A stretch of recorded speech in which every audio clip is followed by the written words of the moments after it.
तो सभी बच्चे आज व्यवहार भानु इस पुस्तक को पढ़ने के लिए इस कक्षा में आए हैं और व्यवहार भानु पुस्तक ऐसी पुस्तक है कि जिस पुस्तक को सभी को पढ़ना चाहिए, छोटे बच्चों को भी, बड़ों को भी। तो महर्षि दयानंद सरस्वती जी ने इस पुस्तक को सभी के लिए उत्तम व्यवहार सिद्ध करने के लिए, जिससे सब लोग सुखी रहें, कोई भी दुखी ना हो, आनंदित रहें, इसके लिए महर्षि दयानंद सरस्वती जी ने इस पुस्तक को लिखा है। तो इस प्रकार की पुस्तक है, आप देख सकते हैं। ये पुस्तक मेरे हाथ में है और छोटी सी पुस्तक है, और छोटी सी पुस्तक है लेकिन इसमें जो ज्ञान हमें दिया गया है वो बहुत ही महत्वपूर्ण और बहुत अच्छा ज्ञान है।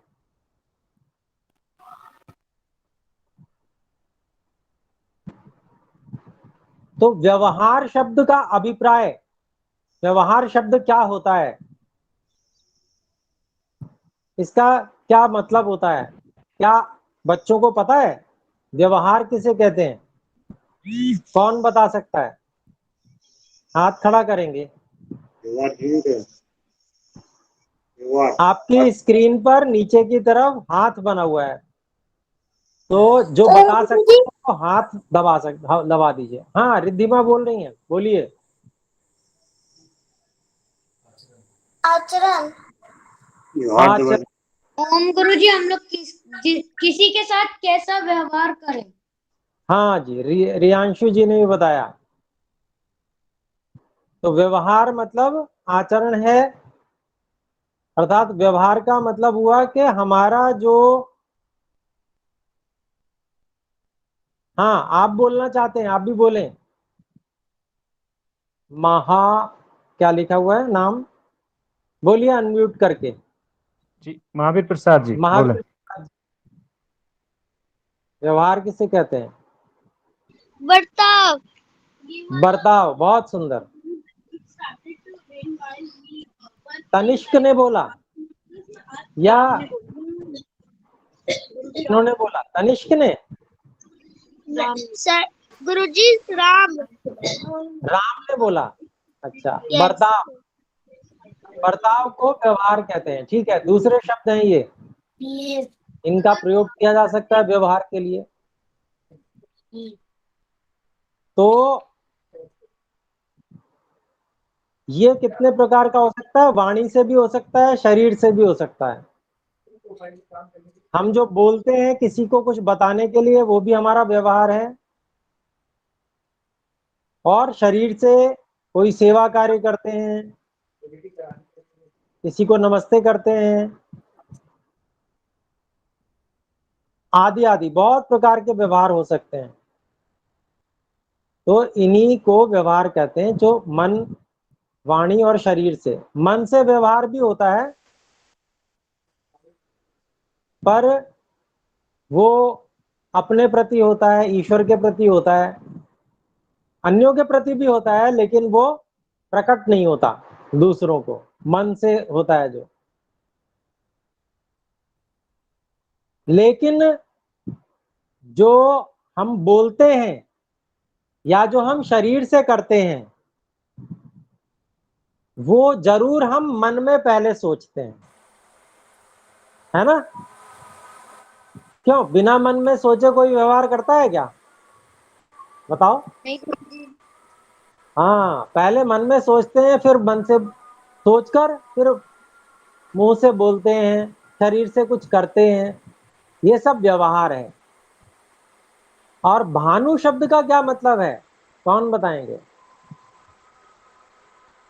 सूर्य। सूर्य। भानु का मतलब सूर्य, बहुत अच्छा आपने बताया, सूर्य। तो सूर्य का काम क्या है?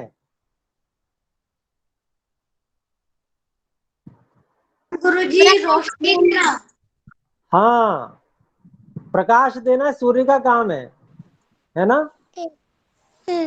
आराधना बोलना चाहते हैं, बोलिए। क्या? प्रकाश चारों ओर प्रकाश देना सूर्य का सूर्य कार्य का काम देना। हाँ, चारों ओर प्रकाश देना यह सूर्य का कार्य होता है। बहुत सुंदर उत्तर दिया, बहुत बढ़िया। ऐसे आप पार्टिसिपेट कीजिए, है ना? सब बताया करिए, अपनी अपनी बात जो पूछा जाए उसको आप बताया करिए, ठीक है? और जब आप पार्टिसिपेट करेंगे तब बहुत मजा आएगा, आपको बहुत आनंद आएगा। फिर आपको ऐसा लगेगा कि ये बहुत अच्छी कक्षा है, हमको इसमें पार्टिसिपेट करने का अवसर दिया जाता है, हमसे प्रश्न भी पूछे जाते हैं, हमको उत्तर देने का भी अवसर मिलता है ना? तो आप सब बताया कीजिए जो भी प्रश्न किया जाए। तो देखिए, अब पुस्तक का नाम है व्यवहार भानु। अब जो हमारा जो सूर्य है उसका काम है प्रकाश देना, प्रकाशित करना सारे संसार को। लेकिन जो व्यवहार का भानु होगा, मतलब व्यवहार का सूर्य होगा, उसका कार्य क्या होगा?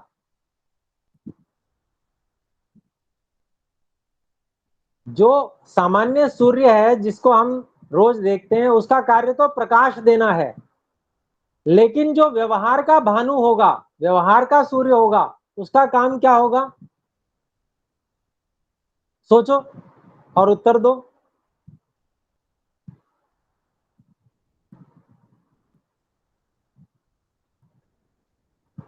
चलो एक मैं प्रश्न है। हाँ बच्चों के साथ अगर हम पेरेंट्स भी आपकी बात सुन के कुछ कहना चाहे या फिर कोई प्रश्न का उत्तर देना चाहे तो हम दे सकते हैं क्या? जी जी, जरूर दे सकते हैं। अब पहले लेकिन कोशिश ये रहे कि बच्चे दें, फिर उसके बाद में अगर बच्चे उत्तर नहीं दे पा रहे हैं तो बड़े दें, ठीक है? जी जरूर। जी। जी जरूर। तो आराधना, आपने हाथ खड़ा किया था, आप बताएं। वो अच्छी आदत है। मन पर प्रकाश डालना। हाँ, अच्छा, चलिए, बहुत सुंदर, आपने कुछ कोशिश की। और कोई भी बता सकते हैं, बड़े बता सकते हैं। ज्ञान देना। जी, ओम गुरुजी। ज्ञान देना। हाँ, रिद्धिमा बोलो। उज्जवल भविष्य। उज्जवल भविष्य। आर्य, आप बोलो, बोलो बोलो, शाबाश, अनम्यूट करके बोलो। चलो, आप नहीं बोल पा रहे, कोई बात नहीं। रिचा, आप बोलिएगा। कैसे होता है खड़ा ले? हाँ बोलो, आर्य बोलो, बोलो, शाबाश, अनम्यूट हो गया। खुशी देना। हाँ, खुशी देना। अच्छा, बहुत सुंदर। और रिचा, अब बोले। गुरुजी, मैं केशव की मदर हूँ। जी, बोले बोले। तो हमारा व्यवहार से हमें दूसरों को मधुरता और प्रेम देना। हाँ जी, व्यवहार भानु, ठीक है, बहुत अच्छे अच्छे उत्तर आ रहे हैं। पवन, आप बोलेंगे। पवन बोलेंगे, पवन पांडेय, व्यवहार का अनम्यूट प्रकाश कर करना। लीजिए। हाँ, फिर से बोलिए। व्यवहार का प्रकाश करना समाज में। हाँ, बहुत सुंदर, बहुत सुंदर, व्यवहार का प्रकाश करना। और दीपिका दीक्षित, आप बोलें।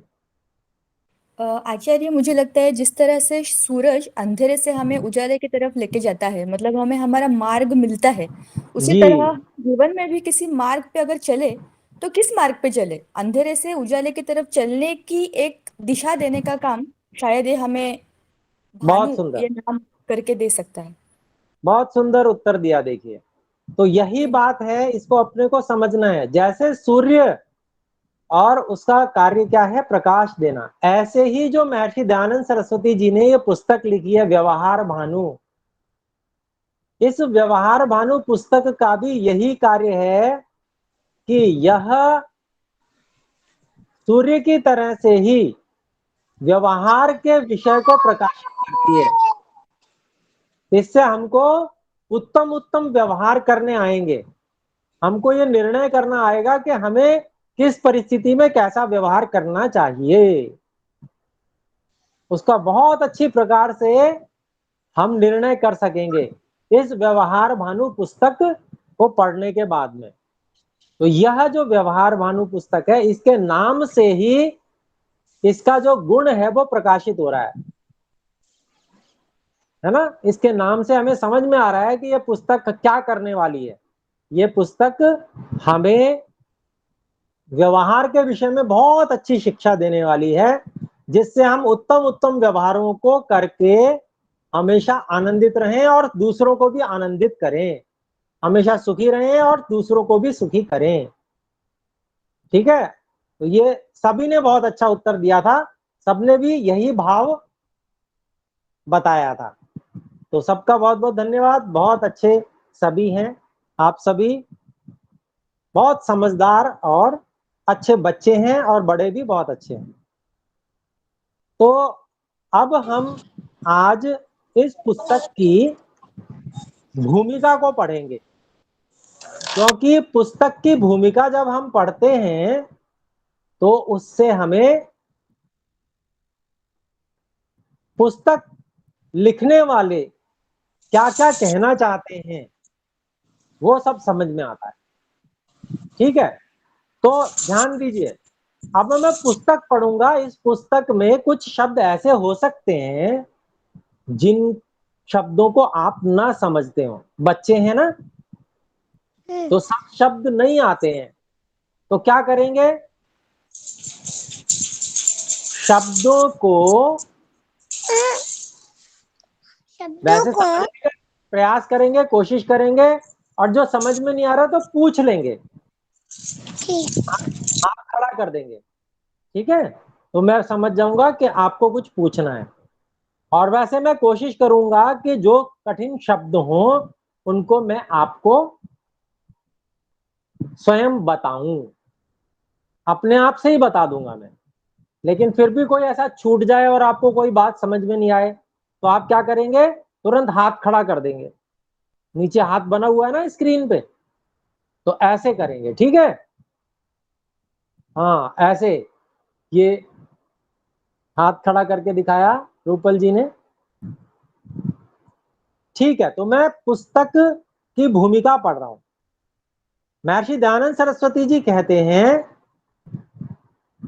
मैंने परीक्षा करके निश्चय किया है कि जो धर्मयुक्त व्यवहार में ठीक ठीक वर्तता है उसको सर्वत्र सुख लाभ, और जो विपरीत वर्तता है वह सदा दुखी होकर अपनी हानि कर लेता है। तो पहला वाक्य है भूमिका का। तो भूमिका क्या होता है आपको पता है? किसी भी पुस्तक की भूमिका होती है जिसमें पुस्तक के विषय में, पुस्तक के लेखक, पुस्तक का प्रयोजन, पुस्तक को लिखने का प्रयोजन, अपनी बात लेखक बताते हैं, तो उसको भूमिका कहते हैं। ठीक है, अभी हमारे सामने हाथ खड़ा हुआ है, नीचे कर लिया, कोई बात नहीं, ठीक है। तो अगर कुछ पूछना हो तभी हाथ खड़ा करेंगे, नहीं तो व्यवधान हो जाएगा ना, फिर उससे आपका समय नष्ट हो जाएगा। ठीक है, तो हमने भूमिका का एक वाक्य पढ़ा, इसमें स्वामी दयानंद जी लिखते हैं कि मैंने परीक्षा करके निश्चय किया है। परीक्षा करना किसे कहते हैं?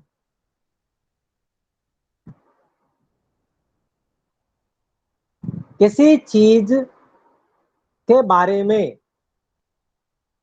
खोजबीन करना, जानना, उसके बारे में जानने का प्रयास करना, वो सही है या गलत है, इस बात को जानने का प्रयास करना, इसको कहते हैं परीक्षा करना। ठीक है, तो स्वामी दयानंद जी महाराज ने ये बात कही कि उन्होंने परीक्षा करके निर्णय निकाला है, निश्चय किया है। क्या निश्चय किया है? कि जो धर्मयुक्त व्यवहार में ठीक ठीक वर्तता है। अब धर्मयुक्त व्यवहार ये क्या होता है? धर्म क्या होता है?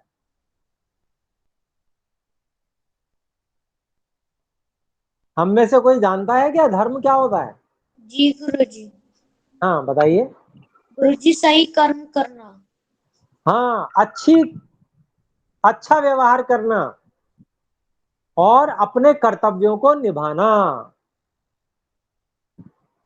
ये धर्म होता है। ठीक है, कर्तव्य किसे कहते हैं? गुरुजी किसी का काम। जो काम करना उसके लिए आवश्यक होता है, जिस काम को करने से माइक बंद। वह सफल होता है, उसका प्रयोजन पूर्ण होता है। तो हाँ,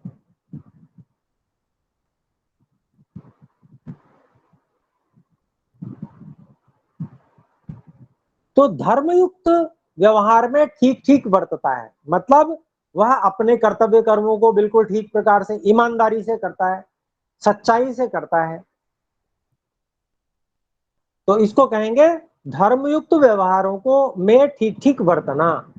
तो ऐसा कहते हैं स्वामी दयानंद जी, जो अपने धर्मयुक्त व्यवहारों में ठीक ठीक बरतता है उसको सर्वत्र सुख लाभ, अर्थात वो हमेशा सुखी रहता है। और जो विपरीत बरतता है, अर्थात जो इसका उल्टा करता है, अर्थात वो धर्मयुक्त व्यवहार नहीं करता, वो अपने कर्तव्यों को ईमानदारी से नहीं निभाता, तो ऐसा व्यक्ति जो है वो क्या होता है, वो दुखी होकर अपनी हानि कर लेता है, बहुत दुख उठाना पड़ता है, परेशान हो जाता है वो। तो क्या हम परेशान होना चाहते हैं? बताओ। नहीं गुरुजी। हाँ, हम परेशान तो होना नहीं चाहते, हम सुखी रहना चाहते हैं, हमेशा खुश रहना चाहते हैं। तो इसके लिए हमें क्या करना होगा? धर्मयुक्त व्यवहारों को करना होगा। जो हमारे कर्तव्य हैं, जो हमें करने के लिए निर्देश दिया गया है, माता जी ने, पिताजी ने, गुरु जी ने, आचार्य जी ने, जो अध्यापक हमें टीचर्स पढ़ाते हैं, उन्होंने जो कुछ करने का निर्देश किया है वो हमारा क्या है? कर्तव्य कर्म है। ऐसे ही बड़ों के लिए वेद में परमात्मा ने जो निर्देश किया है, माता पिता ने जो बताया है, गुरु आचार्यों ने और ऋषियों ने जो बताया है, वो कर्तव्य कर्म है।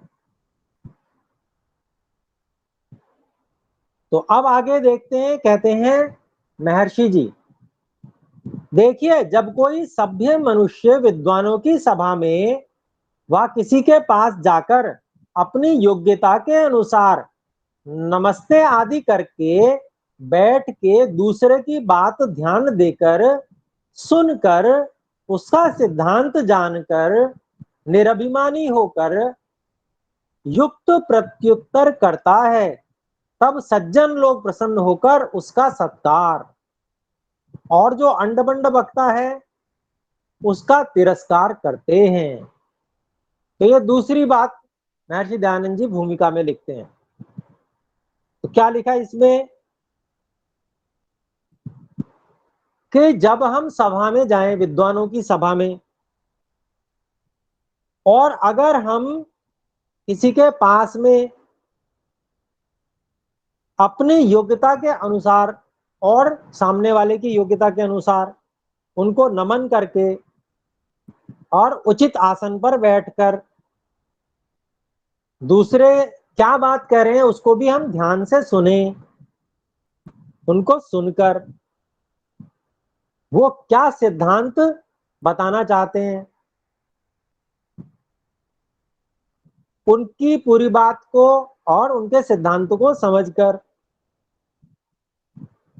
और निरभिमानी होकर, अर्थात अभिमानी होकर नहीं, अभिमान नहीं करके, घमंड करके नहीं, बल्कि बिना घमंड किए विनम्र होकर प्रेम पूर्वक युक्त, युक्त मतलब उचित, जो करने योग्य है, ऐसी बातें करता है। प्रत्युत्तर मतलब सामने वाले के प्रश्न को समझना और उसका ठीक ठीक उत्तर देना, अथवा सामने वाला कोई सिद्धांत कह रहा है तो उसमें उचित प्रश्न को उठाना, ये सारी बातें प्रत्युत्तर में आ गई। युक्त मतलब उचित, अनुचित नहीं, उचित।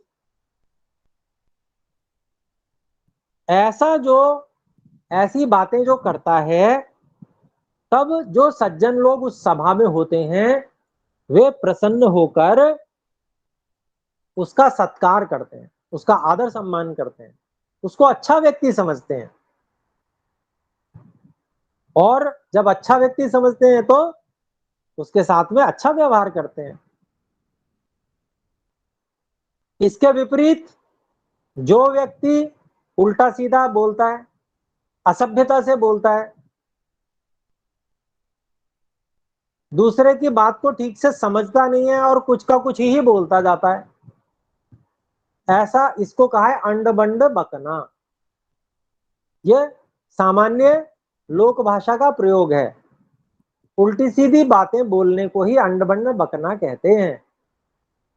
तो जो इस प्रकार से उल्टी सीधी बातें बोलता है, असंबद्ध का मतलब बात कुछ चल रही है, बोल किसी और विषय में रहा है,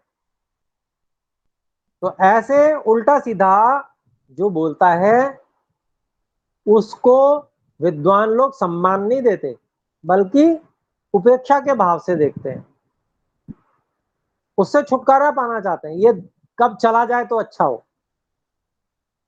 ऐसा होता है ना किसी किसी के साथ में, कोई कोई ऐसा व्यक्ति आ जाता है जो इस प्रकार से उल्टा सीधा व्यवहार करता है, तो हम क्या सोचते हैं, ये जल्दी जाए तो ज्यादा अच्छा है, जितनी जल्दी चला जाए तो उतना अच्छा है। और जो व्यक्ति बहुत अच्छे से बोलता है, हमारी सारी बातें सुनता है, हमसे उचित प्रकार से अपनी बात कहता है, प्रश्न भी रखता है, उसका उत्तर भी ध्यान से सुनता है, तो उचित प्रकार से जो व्यक्ति बात करता है, व्यवहार करता है,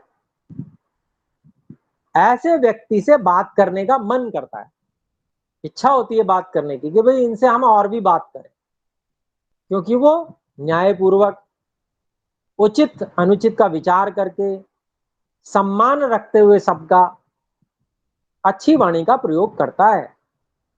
तो यह बात यहां पर बताई महर्षि दयानंद जी ने। तो उस व्यक्ति का, जो अच्छा व्यक्ति है, जिससे हमारा मन कर रहा है बात करने का, उसका हम सम्मान करेंगे, हम चाहेंगे कि ये भाई कुछ देर और रुक जाए। ऐसे ही सज्जन लोग, धर्मात्मा लोग भी ऐसे लोगों का सम्मान करते हैं और उनकी बात को भी सुनते हैं, उनके पूछे गए प्रश्नों का उत्तर भी देते हैं। तो ये अपने को व्यवहार की बात यहां पर भूमिका में ही बताई गई। तो ये एक पैराग्राफ हुआ। ये जो बातें हमने कही, इनमें से कोई बात हमें समझ में नहीं आई है तो पूछ सकते हैं, ओम बोलकर और अपनी बात पूछ सकते हैं, क्योंकि ये बातें सरल थी इसलिए सबको समझ में आ गई होंगी। ठीक है ना, चलिए तो हम आगे बढ़ सकते हैं। इस बीच में आपको ये बताना चाहूंगा कि हम जो व्यवहार भानु पुस्तक पढ़ रहे हैं, इस पुस्तक में जो बातें पढ़ाई जाएंगी उससे संबंधित प्रश्नों का कार्यक्रम भी रखा जाएगा, और जो उसमें सही सही प्रश्न का उत्तर देंगे, और इसमें श्लोक भी दिए हुए हैं बड़े अच्छे अच्छे, जो उनको याद कर लेंगे, और उनमें जो प्रथम आएंगे, द्वितीय आएंगे, तृतीय आएंगे, तो उनको पुरस्कार भी दिया जाएगा। बहुत अच्छा अच्छा पुरस्कार बच्चों को दिया जाएगा, इनाम दिया जाएगा, जिसको इनाम कहते हैं। ठीक है, तो आप सब क्या करेंगे, बहुत ध्यान से हर बात को सुनेंगे, जिससे कि आपको वो बात याद हो जाए। और जब आपको याद हो जाएगी तो जब आपसे पूछा जाएगा तो आप तुरंत उत्तर देंगे, और जब आप उत्तर देंगे, हर बार आप ही उत्तर देंगे, तो फिर क्या होगा, आपको पुरस्कार दिया जाएगा। तो गुरुकुल क्रांति के जो संस्थापक हैं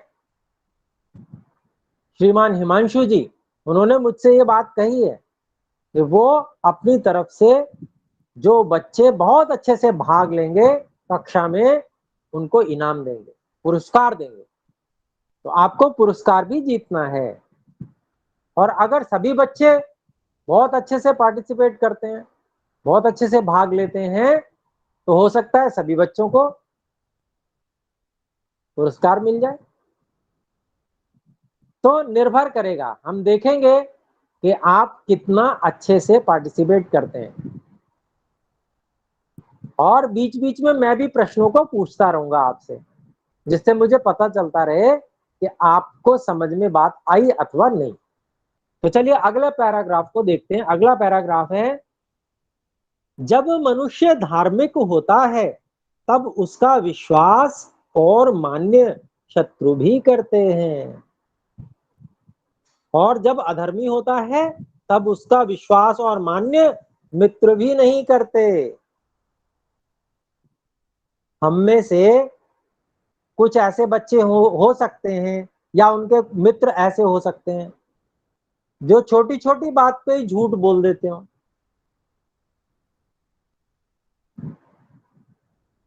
तो क्या हम ऐसे बच्चों पे विश्वास कर पाएंगे? बताइए।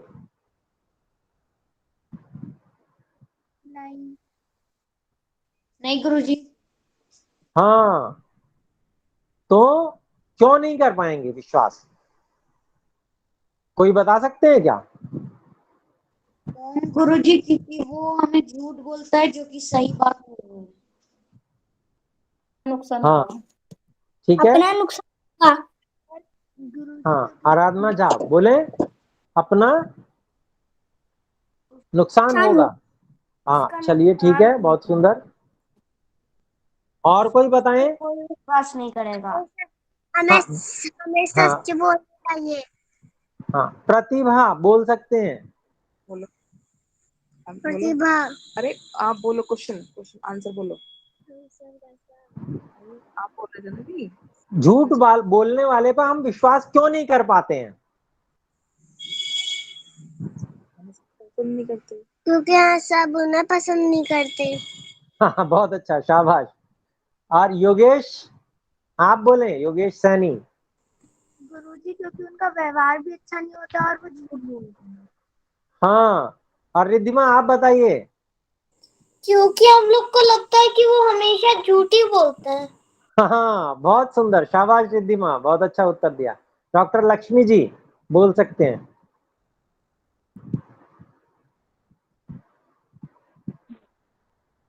चलिए, आपने हाथ हटा लिया, कोई बात नहीं। और हाँ, और कुछ बोलना चाहते हैं आराधना? बोलिए बोलिए।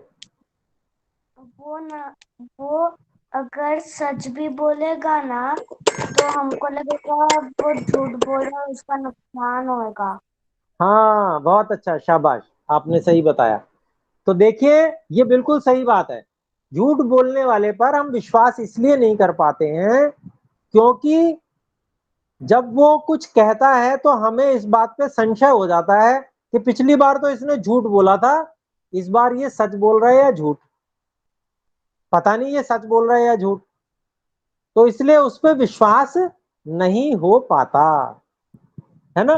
तो आप सबने बहुत अच्छे उत्तर दिए, और भी अच्छे से समझ के, बात को समझ के उत्तर देना है, ठीक है। तो ये बात महर्षि दयानंद सरस्वती जी ने कहा कि जो मनुष्य धार्मिक होता है, अर्थात वो सब अच्छे काम करता है, ईमानदारी से काम करता है, सच बोलता है, तो जब वो धार्मिक होता है तो उसका विश्वास जो है वो शत्रु भी करते हैं। जो दूसरे पक्ष के लोग होते हैं वो भी कहते हैं कि भाई भले ही ये विपक्षी है लेकिन ईमानदार व्यक्ति है, ये बेईमानी नहीं करता। और जो व्यक्ति धार्मिक नहीं होता, अधर्मी होता है, जब मर्जी जो मर्जी कर लेता है, सच बोलता नहीं, उल्टा सीधा व्यवहार उसका हमेशा देखने में आता है। तो ऐसे व्यक्ति पर उसके मित्र भी भरोसा नहीं करते। वो कहेगा कोई बात तो कहेंगे यार चल झूठा, ऐसा बोलते हैं ना, ऐसा बोलते हैं ना, चल झूठा, ये चल झूठी। तो वो इसीलिए बोलते हैं कि तुमने पिछली बार तो झूठ बोला था, इस बार पता नहीं सच बोल रहे हो या झूठ। तो ऐसे उस पे मित्र लोग भी विश्वास नहीं कर पाते। फिर आगे कहते हैं महर्षि दयानंद जी, इससे जो थोड़ी विद्या वाला भी मनुष्य श्रेष्ठ शिक्षा पाकर सुशील होता है, उसका कोई भी कार्य नहीं बिगड़ता।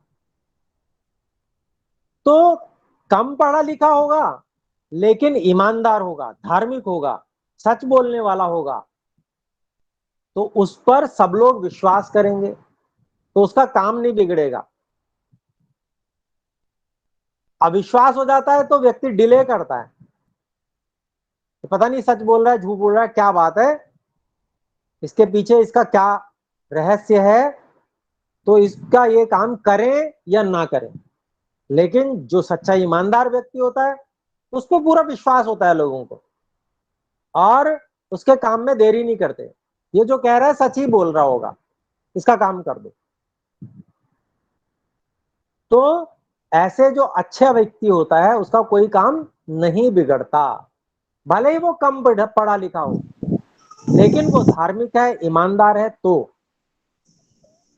पढ़ने लिखने का अवसर अनेक लोगों को नहीं मिल पाता, इसका मतलब ये नहीं है कि पढ़ना लिखना नहीं चाहिए। पढ़ने लिखने की पूरी प्रयास, पूरी कोशिश करनी चाहिए, खूब पढ़ना लिखना चाहिए, खूब अच्छे से विद्वान बनना चाहिए, पूरी जान लगाकर, पूरा दम लगा के, और सब कुछ समझने का प्रयास करना चाहिए, याद करने का प्रयास करना चाहिए। ठीक है, तो आज समय अधिक हुआ, हमारे 2 पैराग्राफ हो गए हैं भूमिका के, आगे हम फिर पढ़ेंगे। आइए सब मिलकर एक बार ओम का उच्चारण करें।